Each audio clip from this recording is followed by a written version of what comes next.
Welcome back नाजरीन। तो हम बात कर रहे थे इससे पहले जो हमारे साथ मौजूद थे जमात इस्लामी के जनरल सेक्रेटरी थे। और अब जो हमारे साथ मौजूद है, जो हमारे गेस्ट हैं, हसीन कुरैशी साहब, चेयरमैन अंजुमन ताजिर बरादरी के डिस्ट्रिक्ट सेंट्रल से इनका ताल्लुक़ है। तो आपका बहुत बहुत शुक्रिया, आपने हमें वक्त दिया।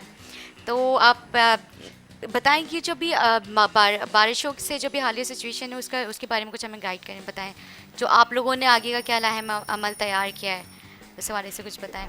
बिस्मिल्लाहिर्रहमानिर्रहीम। सबसे पहले तो आपका शुक्रिया कि आपने मसाइल की आगाही और के लिए हमें यहाँ मौका जी दिया। हाँ। देखें, इस वक्त जो है जब से बारिशों की सूरत हाल हुई है, जी हाँ। तकरीबन गुज़िश्ता 15 से 20 दिन ये वक्फे वक्फे से बारिशों का एक सिलसिला चलता रहा। लेकिन ये जो अभी गुज़िश्ता हफ्ते जो बारिश हुई, उसने तो रही सही कसर पूरी कर जी दी। हाँ, बिल्कुल, बहुत सारे लोग, उससे काफ़ी लोगों के कारोबार इफ़ेक्ट हुए हैं, बिल्कुल काफ़ी बिल्कुल। नुकसान हुआ है। देखिए, एक तरफ जहाँ आम शहरी इससे मुतासिर हुए, रिहायशी लोग इससे मुतासिर हुए, तो वहीं ताजिर बरादरी एक बहुत बड़ा तबका है। बिल्कुल सही बात है। और वहाँ हमारी मार्केटें पहले ही आपको पता है कि हुकूमती नाअहली की वजह से मुश्किलात का शिकार थे। सड़कें टूटी हुई थी, सीवरेज का निज़ाम दरहम बरहम था। जी हाँ। प्लानिंग कोई नहीं की इतनी बारिश की, हालांकि पहले ही आपको पता है कि पेशन गोइयाँ थीं, लेकिन उसके बावजूद भी ना सिंध हुकूमत ने कोई प्लानिंग की, ना शहरी हुकूमत ने कोई प्लानिंग की। उसका सारा नुकसान जो है हमारे ताजिरों ने उठाया। तो कितना नुकसान आप लोगों का हुआ? नुकसान हमारा ये करोड़ों रुपए में नुकसान हुआ है, अच्छा। मुख्तलिफ़ मार्केट्स में और मुख्तलिफ़ आइटम्स के हिसाब से। और दुकानों में पानी किया, पानी सीवरेज का भी आप गोदामों में लोगों का गोदामों मैंने में भी सुना एक था। एक में नहीं, 400-400 गोदामों में पानी किया। अच्छा। मार्केटों के बेसमेंट्स में जो है 15-15 फीट पानी खड़ा हुआ। जहाँ पार्किंगों में, खुसूसन सुपर मार्केट लियाकताबाद है, वहाँ 15 फीट पानी खड़ा हो गया था। वहाँ 400 गोदाम डूब गए थे। इसी तरीके से फिरदौस शॉपिंग सेंटर लियाकताबाद है, जी। वहाँ पे सेंट्रल बहुत ज़्यादा इफेक्ट हुआ सेंट्रल है बहुत ज़्यादा बारिशों इफेक्ट की हुआ है। वजह और से। सबसे ज़्यादा इससे पहले भी जो बारिश हुई थी उसमें भी आपने देखा कि वो नागन चौरंगी और वो जो पूरा हमारा, वो भी पूरा तिजारती इलाका है, तो वो भी काफ़ी इससे मुतासिर हुआ। जी ठीक है। हमारे साथ मौजूद हैं अहमद कादरी साहब, ग्लोबल एनजीओ से उनका ताल्लुक़ है। अस्सलाम वालेकुम। वालेकुम अस्सलाम वरहमतुल्लाहि वबरकातुहू। खैरियत से अल्लाह अहमद का साहब? शुक्र है। आप सब ठीक हैं? आपके मेहमान? शुक्र है अल्लाह का। अच्छा अहमद साहब, मुझे आपसे पूछना ये था, ये जो अभी जो बारिश हुई है उससे काफ़ी लोग जो है बेघर भी हो चुके हैं और कई लोग जो है मिसिंग भी हैं, तो उनके हवाले से आप हमें कुछ बताएं। देखिए, हालिया जो बारिश हुई है उसमें कराची में तवाकुल सूरत हाल पैदा हुई है हम्म। और लाखों नहीं, करोड़ों नहीं, अरबों रुपए का नुकसान हुआ। बेशक। और सिंध हुकूमत की नाअहली के बायस ये तमाम तर सूरत हाल पैदा हुई। तिजारती मराकज डूब गए। हसीन कुरैशी भाई इस वक्त हमारे बहुत अच्छे दोस्त हैं, वो भी मौजूद हैं। ताजिर तबका बहुत ज़्यादा परेशान हुआ। आज भी ओल्ड सिटी एरिया मुकम्मल तौर पर डूबा हुआ है, कोई पूछने वाला नहीं है। ताजिर वहाँ हड़ताल की कॉल देने पर मजबूर है। हम्म। कराची की सूरत हाल पर कोई तवज्जो देने वाला नहीं है। क्या हमारी पाक आर्मी, अफवाज पाकिस्तान इन्हीं कामों के लिए रह गई है कि वो गटर बिल्कुल, की मैंने सफाइयाँ देखा करें? जगह जगह हमारे जो है फौज जो है वो लोगों को रेस्क्यू कर रही है। नहीं, और ये हमारे हमारा जो कि गवर्नमेंट के हमारे जो जो नुमाइंदे हैं हमारे, वो तो अब गायब है, उनका तो कुछ पता ही नहीं, अता पता है ही नहीं। जी बिल्कुल। देखें, जो गवर्नमेंट का काम है, सिंध हुकूमत का जो काम है, वो अपने काम से जान छुड़ाती है। और ये काम जो इनको करना चाहिए था वो हमारी अफवाज पाकिस्तान कर रही है। जी। ये इनकी जो अरबों रुपए के फंड इनको रिलीज किए जाते हैं, ये फंड कहाँ जाते हैं? इनकी ऑडिट रिपोर्ट कराई जाए बाकायदा, इनका जी। हिसाब किताब इनसे लिया जाए कि इनको जब अरबों रुपए का फंड दिया गया तो फिर शहर की ये बदतरीन सूरत हाल क्यों पैदा हुई आखिरकार? पूरा शहर इस सब डिस्टर्ब हो चुका है। आज से 10 दिन हो चुके हैं, लेकिन सूरत हाल काबू हो ही नहीं रही है। आज भी हम देखते हैं जिन इलाकों में पानी खड़ा है उन इलाकों को कवर करने के लिए आज भी पाक आर्मी के जवान वहां पे अपनी रेस्क्यू टीमें भेज रहे हैं और वहां पर पानी की निकासी का अमल देख रहे हैं और निकाल रहे हैं। क्या हमारे एनडीए में इदारे और ये सब काम करने के लिए रह गए हैं?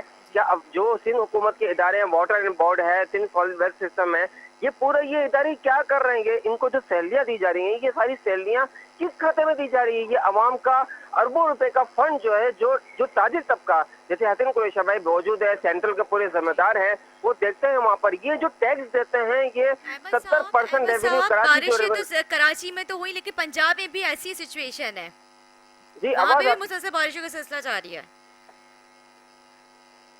हेलो, आपकी आवाज ब्रेक हुई है। जी मैंने कहा कराची में तो बारिशों से नुकसान हुआ ही हुआ है, लेकिन जो सूबा पंजाब है वहाँ पे भी बहुत ज़्यादा बारिश हो रही है। वहाँ पे तो अभी तक बारिशों का सिलसिला जारी है। वहाँ पे भी काफ़ी जो कच्ची आबादियाँ हैं, पूरे देखिए पाकिस्तान में ही है देखिए जो पूरे कच्ची आबादी। पाकिस्तान में, बिल्कुल आपकी बात बिल्कुल दुरुस्त है, पूरे पाकिस्तान में ही नुकसान हुआ है। लेकिन देखें, अगर कराची इस वक्त जो 70% रेवेन्यू जनरेट करता है, आप देखें हालिया बारिशों में, ये हम कहते हैं कि 70% रेवेन्यू जनरेट करने वाला ये शहर है, पाकिस्तान जी को चलाने वाला ये हब सिटी है। अगर इसी का सत्यानाश हो जाएगा, बेड़ा गर्क हो जाएगा, तो फिर यहाँ की आवाम का तो क्या पुरसान हाल ही नहीं है। पूरा मुल्क तो फिर एक तरफ है। यहाँ मेगा सिटी बनाने के लिए हम जा रहे हैं और यहाँ की सूरत हाल, पार्किंग है, गाड़ियों की पार्किंग में 10-10 फुट 12-12 फुट पानी है। वो निकालने के लिए पंजाब में अगर बारिश हुई तो वो निकालने का अमल फौरी तौर पर जारी है। वो काम किए जा रहे हैं, वो इदारे फौरी तौर पर सड़कों पर निकल गए, लेकिन सिर्फ हुकूमत की कोई इदारे इस वक्त काम करने को तैयार ही नहीं है। जी बारिशों से पहले जब इनको पेशेंटगोई की गई है, ये सारी सूरत हाल पैदा होने जा रही है, तो क्यों उन्होंने तमाम तैयारी नहीं की है? इसकी जिम्मेदारी आखिरकार किस पर लागू होती है? आवाम तो सिवरेज मर का कोई रही है ना। निज़ाम ही नहीं है, सिवरेज का तो कोई निज़ाम नहीं है यहाँ मुकम्मल पर। तौर पर निजाम, मुकम्मल तौर पर निजाम जो है मार्केट्स वो में भी दिक्कत है। पानी के साथ साथ सिवरेज की जो लाइंस है वो भी पूरी बस्ट हो गई है। उनका भी सारा जो गंदा पानी जो है, गलाजत, वो सारी मार्केट्स में जा रही है। तो इसी वजह से तो हमारे बेचारे ताजिर जो है, वो कारोबारी लोग हैं, वो कितने इसके उनको मुश्किलात का देखिए, सामना पेश करना पड़ रहा है। सबसे बड़ी अफसोस की बात यह है, सबसे बड़े अफसोस की बात है कि जो हमारे कायदे आजम मोहम्मद अली जिन्ना है, जिनकी वजह से आज हमें पाकिस्तान मिला, जिनकी कुर्बानी की बिल्कुल वजह से बिल्कुल पाकिस्तान मिला, उनकी जाए पैदाइश गटर के पानी में डूब गई। कोई बिल्कुल, यही तो पहुंचने वाला नहीं अफसोस था है, यही 2 तो दिन तक। अफसोस है। बाबा उर्दू का मज़ार आप देखें, मोहद्दिस अली दिल्ली हक दिलवी जिसे कहा जाता है, इतनी बड़ी हस्ती जिनका एहसान है उर्दू हमें जिन्हें दी, जिन्होंने हमें उर्दू दी, जी उनके मज़ार अब डूबे में, गटर के पानी में, कचरे का ढेर लगा हुआ है। यानी कि कोई इदारा काम करने को तैयार नहीं। इंक्रोचमेंट के मसाइल ये दुरुस्त नहीं किए जा रहे हैं। अब तजावीज़ात के खिलाफ ऑपरेशन शुरू किया जा रहा है कि भाई नालों की सफाई की जाएगी, नालों का जो एक साइज था उसको ये तजावीज़ात की वजह से मुकम्मल तौर पर बंद कर दिया गया है। जो साइज होना चाहिए था वो साइज नहीं है। तो भाई ये जब सब चीजें इंक्रोचमेंट हो रही थी, तजावीज़ात हो रही थी, इलीगल कंस्ट्रक्शन की जा रही थी, तो क्या आपके इदारे सो रहे थे? अहमद साहब, आप लोगों ने आगे के लिए क्या लाएमल तैयार किया? आप लोगों ने कोई एप्लीकेशंस वगैरह, या कोई आप लोगों ने आगे कोई आप लोगों की कोई वर्किंग है इस हवाले से? देखिए, हमने अपनी वकला की कमेटी हमारी 35 रुकनी, जिसमें नासिर रिजवान खान साहब है हमारे एडवोकेट सुप्रीम कोर्ट, उनके साथ हमारी 35 वकला advocate supreme court high court पर मुश्तमिल, हमने अभी 4 दिन पहले ही अपना इजलास किया था और हमने प्रेस रिलीज भी जारी की है इस हवाले से। ठीक हम है सिंध हुकूमत के ये सिंध सॉइल वेस्ट सिस्टम जो है इनका, जी और जो बल्दियाती इदारे हैं जिन्होंने काम करना था और काम नहीं किया, नहीं हुआ, उन नहीं सब हो के सका। खिलाफ हम अदालत से रुजू कर रहे हैं और इंशाल्लाह हम इनसे ऑर्डर रिपोर्ट भी मांगी है और इनसे सूरत हाल पूछेंगे। इन्होंने इतना जो फंड ये नालों की सफाई में और दीगर कामों की मद में लिया, वो सारा फंड कहाँ खर्च हुआ, ये आवाम का पैसा आखिर किसकी जेबों में जाए, इसका जिम्मेदार कौन है, सबको कैफियत किरदार तक पहुंचाया जाए। और हमें उम्मीद है कि अदालत हमें इंसाफ फराम करेगी और कराची की आवाम इस वक्त चीफ जस्टिस ऑफ पाकिस्तान पे बहुत ज्यादा नजर रखी हुई है, आर्मी चीफ के ऊपर, वजीर आजम के ऊपर, कि ये अब कराची के आवाम को लावारिस हरगिज नहीं छोड़ेंगे। चले, वो तो देखेंगे इंशाल्लाह। बहुत बहुत शुक्रिया आपका। जी जी, आपने देखा कि मैं आपका नाम सॉरी हसीन कुरैशी साहब, आपने देखा वो किस तरह से अहमद साहब बता रहे थे। और उनका भी यही कहना है कि ये जो हमारे जो हुक्मरान है, जिस तरह से उन्होंने फंडिंग करवाई, और लेकिन अभी तक वो आवाम के ऊपर वो फ़ंड कहाँ गया वो सारा। तो हमारा भी ये सवाल है, हम भी पूछेंगे उनसे कि वो फ़ंड जो है जो आवाम के लिए दिया गया था, आवाम की आसानियों के लिए दिया गया था, वो फ़ंड कहाँ गया। तो मैं इसी हवाले से आपसे मैं बात करूंगी कि आपके जो मार्केट्स हैं उनको कितना नुकसान पहुंचा है इस हवाले से। लेकिन सबसे बारिशों के जो अभी जो स्पेल आया था उसने कितना आप लोगों को नुकसान पहुंचाया था, आप थोड़ा हमें बताएं। देखिए, कराची में जो एक ओवरऑल नुकसान हुआ है तो खरबों में जाता है। जिस तरीके से ताजरों को मुख्तलिफ ओल्ड सिटी की मार्केटें देख लें, सेंट्रल की मार्केटें देख लें, सबसे ज़्यादा जो मुतासर हुई हैं इस वक्त जो है ओल्ड सिटी एरिया और डिस्ट्रिक्ट सेंट्रल की मार्केटें मुतासर हुई हैं। उसके साथ साथ और भी दीगर पूरे कराची में जो है मार्केटें मुतासर हुई हैं और गोदामों में पानी गया है, फैक्ट्रियाँ मुतासर हुई हैं। तो ये अरबों खरबों में नुकसान है। लेकिन इससे पहले जो फंड्स की बात आ रही थी, ऑडिट रिपोर्ट की बात अभी अहमद भाई भी कर रहे थे। देखें, इस वक्त जो है कराची का मसला दीगर मसाइल के साथ साथ 2 मसले और हैं। कराची का एक मसला है कि नीयत का मसला है, नीयत साफ़ होना ज़रूरी है। नीयत साफ़ नहीं होगी और सच बोलने की ज़रूरत है। अगर सच नहीं कहेंगे झूठ से ही काम चलाते रहेंगे, बदनीयती से काम। अभी तक कराची का ये जो हाल हुआ है, कराची जो तबाह हुआ है, ये बदनीयती की वजह से तबाह बिल्कुल हुआ सही है। बात है, वो तो नियत के ऊपर ही सारा दारो मदार होता है। लेकिन आप मुझे एक इन सवाल का मैं भी आपसे यहाँ पे जवाब चाहूंगी। आपको पता है ये जो सीवरेज के जो लाइंस वगैरह हैं, तो ये आपको आइडिया कि कब डली थी और कितना टाइम हो गया, किस हुकूमत में ये सब देखें, सारा काम हुआ था सीवरेज का? ये मुझे तो लग रहा है काफी अरसा हो गया है, काफी सालों हो गए हैं, अभी तक हमारी कोई सीवरेज की कोई लाइंस वगैरह उसकी कोई चेंजिंग वगैरह का काम नहीं किया गया है।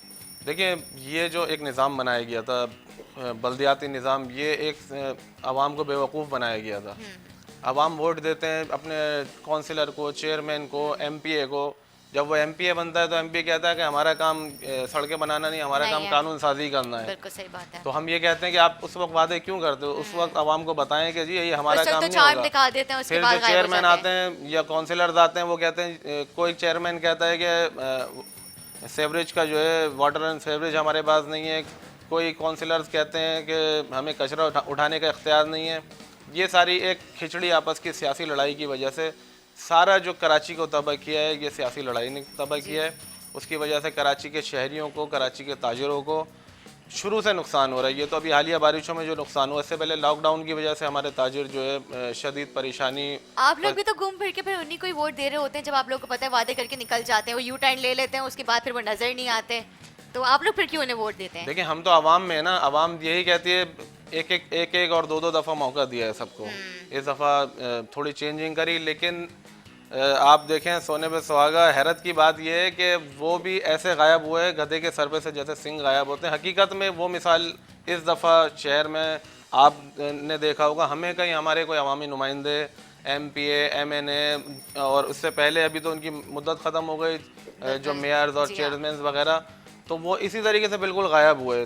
कम से कम अगर आपके पास इख्तियार नहीं है, आवाम के साथ खड़े हो, आवाम को तसल्ली दें, आवाम को बताएं। लेकिन मुझे एक जहाँ चीज रिलीफ और दे समझ सकते नहीं हैं। आती ना कि हमारी, चलिए ठीक है, माना कि हमारी जो अवाम जो मासूम है और वही गुनाहगार है, वही सब कुछ है, बार बार हमारे अवाम के ऊपर बात आ जाती है कि अवाम ने वोट दिया, अवाम ने।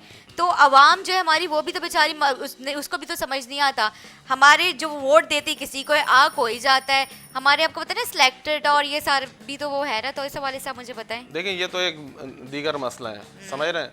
लेकिन जो लोग भी आ जाते हैं, वो इलेक्ट हो के आए, सिलेक्ट हो के आए, तो वो उनका फ़र्ज़ बनता है कि वो आवाम की खिदमत करें, वो अपने आप को सही साबित करें। अगर कोई उनको सिलेक्टेड कह रहा है तो वो अपने आप को इलेक्टेड साबित करें, अपने आप को आवाम की खिदमत के लिए पेश करें, आवाम के मसाइल जहाँ पे हो वहाँ खड़े हों।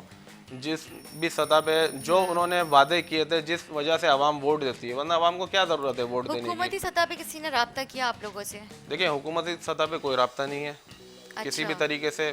कुछ मार्केटों, कुछ एरियाज़ में हुकूमती नुमाइंदे अगर होके गए, और वो भी एहतजाज करने के बाद, ताजिरों ने एहतजाज करा, ओल्ड सिटी एरिया में एहतजाज करा, कल तो लियाकताबाद कौन में आए थे एहतजाज आपके हुआ। पास?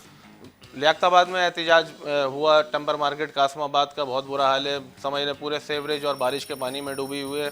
तो वहाँ पे भी बस वो मकामी नुमाइंदे, मकामी एसएचओ सतह के और इस तरह के सतह के लोग आते हैं, यकीन दहानियाँ कराते हैं कि हमें भी शौक़ नहीं है एहतजाज करने का, ना हमारे सही। लोगों को शौक़ है एहतजाज करने का। कारोबारी आदमी जो होता है, वो उसकी तवज्जो कारोबार पे होती है। सही। लेकिन आप अगर कारोबारी जो तबकात हैं, उनको उस नहज पे ले जाओगे जो कारोबार को चलाते हैं, जो मुल्क की मईशत को सहारा देते हैं, जो मईशत की रीढ़ की हड्डी हैं, अगर आप उन लोगों को एहतजाज की तरफ, उन लोगों को रोडों की तरफ लेके आ जाएंगे, तो ये आप किस तरफ शहर को लेके जा रहे हैं? जी देखें, बिल्कुल, शहर आपने बिल्कुल सही कहा। लेकिन हमारे साथ मौजूद हैं डॉक्टर मोहन साहब। हम उनसे बात करती हैं जो सीवरेज का जो पानी है और ये पीने वाले पानी में किस तरह से, जिस तरह से मिक्स हो जाता है, और उस हवाले से कौन कौन सी जो है बीमारियां जन्म लेती हैं। जी अस्सलाम वालेकुम। वालेकुम सलाम। खैरियत से मोहन साहब? मेहरबानी, थैंक यू। वेलकम। बिल्कुल ठीक है। जी जी मोहन साहब, मैं पूछना चाहूँगी, ये जो बारिशें हुई हैं उससे जो सीवरेज का और जो पीने वाला जो पानी है सारा आपस में मिक्स होके, क्योंकि ये हमारे यहाँ तो आपको पता है कोई फ़िल्टर का तो सिस्टम है नहीं, तो वही हमारी जो आवाम है वही पानी वो पिए जा रही है, और जो बीमारियाँ भी इससे, कई की बीमारियाँ से जन्म लेती होंगी। तो इस बारे से मैं चाहूँगी कि आप हमें कुछ बताएं, कौन सी बीमारियाँ बन सकती, किस तरह से लोग बीमार हो सकते हैं सारा पानी पीने से? मैडम देखें, पानी की वाटर बॉर्न डिजीज सब होंगी, स्पेशली कालरा और टाइफाइड का खतरा होता है। टाइफाइड और कालरा वाटर बॉर्न डिजीज हैं, और वो हमेशा पानी गंदे पानी पीने से, या उसमें जो वायरस होता है या बैक्टीरिया होते हैं उनसे ही होती है। और उसके अलावा जब ये गंदा पानी इंसान जो पीता है, और ये मिक्स होकर जब घरों में आता है, घरों में सप्लाई में जहाँ जहाँ सप्लाई पहुँचती है, पहली बात तो आधे घरों में सप्लाई है ही नहीं, तो आज तो वो तो बच जाएंगे, लेकिन जिनके पास सप्लाई है उनको जब मिक्स मिलेगा तो उनका पेट और उनका हाजमा खराब हो जाएगा, और जी। उसके बाद उनको जो है कि लूज मोशन या वॉमिटिंग या इनके खतरात पैदा हो जाएंगे। ठीक यहाँ है। पर रोडों को सफाई का कोई बंदोबस्त नहीं है, अभी तक पानी रास्तों में पड़ा हुआ है, उससे आपको मॉस्किटो पैदा होंगे, मच्छर से मलेरिया पैदा होगी और इंसान और जो काफी पानी बीमारियां जो होंगी। खड़ा हुआ होता है, जो बारिशों का जो पानी है, वो जैसे अभी तक पानी साफ हुआ नहीं है, उसका बता रहे, जो खड़ा पानी जो होता है वो अगर कहीं जमा रहे तो उससे मच्छर पैदा हो सकते हैं, उससे मलेरिया हो सकता है। उनसे मलेरिया होगी, मच्छरों के सवा उनमें गलाना होगी, उनके सब गाड़ियों का सत्यानाश होगा, इंसान की हाइजीन खराब होगी, और अब तकलीफ तो होती ही होती है। स्किन क्योंकि डिजीज गर्मी भी में हो जाती होंगी काफी, क्योंकि जी। जाहिर सी बात है वो पानी से हाथ भी धोते हैं, मुंह भी धोते हैं, तो उससे भी काफी स्किन डिजीज हो बिल्कुल जाती देखो, रास्तों में आजकल कराची में तो करनी है, ये तो गलियों गाँव में होता है, है। यहाँ तो अच्छा, रास्तों में लेकिन पानी है जो तो वो वही ना, गंदा पानी, ये तो गंदगी है ना, बिल्कुल सीवरेज गंदा का। पानी है, वो अभी जी। तक निकल नहीं रहा है। अभी क्लिफ्टन के भी कुछ गलियों गलियों में भी पानी पड़ा हुआ है, और डिफेंस में भी है। अब उनको पानी की निकाली हो तो मच्छरों से बचाव हो जाए, और बाकी ये पानी आम हालत में भी, ये तो बारिश में हुआ है, आम हालतों में भी हमें जो पानी मिलता है वो फिल्टर्ड नहीं है, और उस पानी में काफी बीमारियां उससे पैदा होती जी। हैं, और कहीं से भी वो फिल्ट्रेशन प्लांट सही तरीके से काम नहीं करते, और अब की कराची को तो पानी मिलता ही नहीं है। ठीक है, तो इसके अलावा और कोई बीमारियां इससे नहीं होती हैं, या और भी कोई है ऐसी के आगे, क्योंकि जाहिर सी बात है मेन तो बीमारी यही है, कालरा है, टाइफाइड है, गैस्ट्रोएंटेराइटिस है, वॉमिटिंग है, ये सब बीमारियां आम हालत में ये जो है कि इसी पानी चाहिए होंगी। ठीक है, सही है, बहुत बहुत शुक्रिया मोहन साहब आपका। जी, आपने सुना जिस तरह से उन्होंने बताया मोहन साहब ने कि अब जो बारिश का जो पानी होता है जो जमा हो जाता है, उस तरह से उसमें अब जो है मलेरिया भी हो सकता है। तो आप लोगों की भी तो मार्केट्स में इस तरह का पानी खड़ा हुआ होगा, तो आप लोगों की कोई जो कारोबारी जो लोग हैं, जो आपके जो ताजिर हैं, वो भी तो वहाँ पे अगर जैसे गए होंगे वहाँ पे, वो तो किसी बीमारी में तो मुब्तला नहीं हुए इस किस्म की। देखिए ये सूरत हाल तकरीबन तमाम मार्केटों में है। और मार्केटों में अगर हम जाते हैं, दुकानदार तो बैठ रहे हैं, लेकिन कस्टमर आते हैं। मार्केटों में इस वक्त खड़ा होना जो है दुश्वार है, बड़े बड़े मच्छर हैं, और उनकी वजह से जो है, और बदबू और कीचड़ और गंद की वजह से कस्टमर्स को भी बड़ी परेशानी है, दुकानदारों को भी बड़ी। जहाँ पानी नहीं खड़ा हुआ वहाँ भी अभी मच्छरों का बहुत मसला है, और जहाँ पानी मौजूद है, जैसे सुपर मार्केट हुआ, पाबोश नगर की मार्केट हुई, हमारे फिरदौस शॉपिंग सेंटर हुआ, टेम्बर मार्केट हुई, यहाँ पे बहुत परेशानी है। इसलिए अच्छा, ये जो पानी जो जमा, सॉरी मैं आपकी बात काट रही हूँ, जो पानी जो जमा, ये लोग आप लोग अपनी मदद आपके तहत ही सारे काम कर रहे हैं, या फिर गवर्नमेंट ने आप लोगों के साथ इसमें थोड़ा बहुत आप लोगों को सपोर्ट किया, या फैमिगेशन वगैरह जो मच्छरों के हवाले से, क्योंकि मच्छर भी तो इतने आपने जैसे बोला कि वहाँ पे जमा है, तो आप लोगों ने फैमिगेशन वगैरह जो करवाई होगी अगर वहाँ पे, तो पानी जो है वो आप लोग अपनी मदद आपके तहत सब कुछ कर रहे हैं, या फिर गवर्नमेंट ने कुछ आप लोगों के साथ किया भी इसमें कॉपरेट? देखें, जो मार्केटों में पानी आया वो मार्केटों का पानी तो ताजिरों ने अपनी मदद आपके तहत निकाला, अच्छा, और कहीं कहीं बेसमेंट में जो पानी था वहाँ हमने अपनी मदद आपके तहत निकालने की कोशिश की, लेकिन हमारे पास भी इतने वसाइल नहीं है कि हम पानी को इस तरह निकालें। इतने पूरे पूरे शॉपिंग सेंटर्स होते हैं, आपको पता है, 3-3, 4-4 हज़ार गज पे मुश्तमिल होते हैं, और उनके बेसमेंटों में अगर 4-4, 5-5 फुट, और जैसे सुपर मार्केट जैसे एरिया में 10 से 12 फुट पानी आ जाए, तो वो हुकूमती सतह के अलावा निकालना जो है वो नामुमकिन होता है। तो इस सिलसिले में भी हुकूमती सतह, इंतज़ामी सतह पे अभी तक जो है कोई राब्ता नहीं किया गया। इंतज़ामिया में नज़र आ रही है, नज़र कहाँ आती है, रात को 8 बजे में इंतज़ामिया नज़र आ जाती है कि दुकानदारों को फेडरल हुकूमत से भी किसी ने कोई लॉकडाउन के नाम पे दुकानदारों को हिरासा करने के लिए अच्छा, कि 8 बजे आप फौरी बंद कर दें। पहले तो मैं हुकूमत से मुतालबा करता हूँ, तो हिरासा किस किस्म का हिरासा किया जाता है? हाँ, बिल्कुल, मैं हुकूमत चाहूंगी सिंध कि से मैं हिरासा, मुतालबा करना चाहूँगा कि सबसे पहले ये लॉकडाउन का सिस्टम ख़त्म करें। आपने आफत ज़दा कराची करार दिया है, आफत ज़दा कराची है, अभी दुकानदार इस चीज़ के मुतामिल नहीं है कि वो जुर्माने उन पे किए जाएँ, या उनको पकड़ पकड़ के ले जाया जाए, या उनको जलील किया जाए। पहले ही लॉकडाउन की वजह से नुकसान और परेशानी का शिकार थे, उसके बाद तबाही बारिशों ने कर दी, कारोबार बंद हुए, जिनके कारोबार बंद होने की वजह से नुकसान हुए, किसी के पानी जाने की वजह से नुकसान हुए। तो ये सिस्टम देखें, दुकानें बंद करने में अभी कोरोना की वजह से हमने बहुत ताउन हुकूमत के साथ रहा है, और यकीनन एक वबा है, लेकिन अभी आपको पता है कि कोरोना का सिस्टम फिलहाल जो है ख़त्म होने की तरफ है। बिल्कुल बिल्कुल आपने सही कहा, लेकिन अभी हम आपकी बात को ज़रूर कंटिन्यू करेंगे, लेकिन इससे पहले हम एक छोटा सा ब्रेक लेंगे, हमारे साथ रहिएगा।